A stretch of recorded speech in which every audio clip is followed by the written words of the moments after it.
Day 205 fitness flow. ನನ್ಗಂತೂ ಈ tan ಯಾವಾಗ ಹೋಗುತ್ತೋ, ನಮ್ ಒರಿಜಿನಲ್ ಕಲರ್ ಯಾವಾಗ ಬರುತ್ತೋ ಅನ್ಸ್ಬಿಟ್ಟಿದೆ. ಅವಾಗ ಅವ್ರು ಸನ್ಸ್ಕ್ರೀನ್ ತರ ಕೇಳಿದ್ರು, ಬಟ್ ನಾವ್ ಗೊತ್ತಲ್ಲ, ನಮ್ದೆಲ್ಲ ನ್ಯಾಚುರಲ್ ಕಲರ್, ನಮ್ಗೆಲ್ಲ ಅವೆಲ್ಲ ಯಾಕೆ.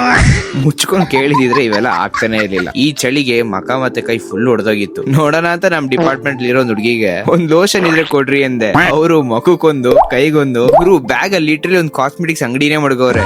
ನನ್ಗೆ ಈ ತರ ಯಾವಾಗ್ಲೂ ಲಡ್ಡು ಹೆಂಗ್ ಸಿಗುತ್ತೆ ಅಂತ ನಾಳೆ ಹೇಳ್ತೀನಿ. ಇವತ್ತು ನಮ್ಮ ಆಫೀಸ್ ಒಂದು ಸೆಲೆಬ್ರೇಷನ್ ಇತ್ತು. ಆ ಸೆಲೆಬ್ರೇಷನ್ ಸ್ಟಾರ್ಟ್ ಆಗೋ ಮುಂಚೆನೆ ಒಂದ್ ಸ್ವೀಟ್ ಬಾಕ್ಸ್ ಕೊಟ್ರು. ಅನ್ಬಾಕ್ಸ್ ಮಾಡೋಣ. ದೇವರ ವರವು ಅದೇ ನಮ್ಮ ಮರೆವು.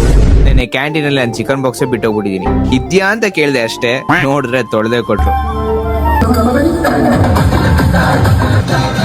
ಇವತ್ ಕೆಲ್ಸ ಸ್ವಲ್ಪ ಎಕ್ಸ್ಟೆಂಡ್ ಆಯ್ತು. ಮೊಬೈಲ್ ಅಲ್ಲಿ ಚಾರ್ಜಿಂಗ್ ಬೇರೆ ಇರ್ಲಿಲ್ಲ, ಹೊಟ್ಟೆ ಬೇರೆ ಸಿಕ್ಕಾಬಡೆ ಹಸಿತಾಯ್ತು. ಮನೆಗೆ ಹೋಗ್ಬೇಕಾದ್ರೆ ಬಿದ್ಬಿಟ್ರೆ, ಅದಕ್ಕೆ ಫಸ್ಟ್ ಹೊಟ್ಟೆ ಶಿವ ಅನ್ಕೊಂಡು ಏನಿತ್ತೋ ಅದನ್ನ ಬ್ಯಾಟಿಂಗ್ ಮಾಡಿದ್ವಿ.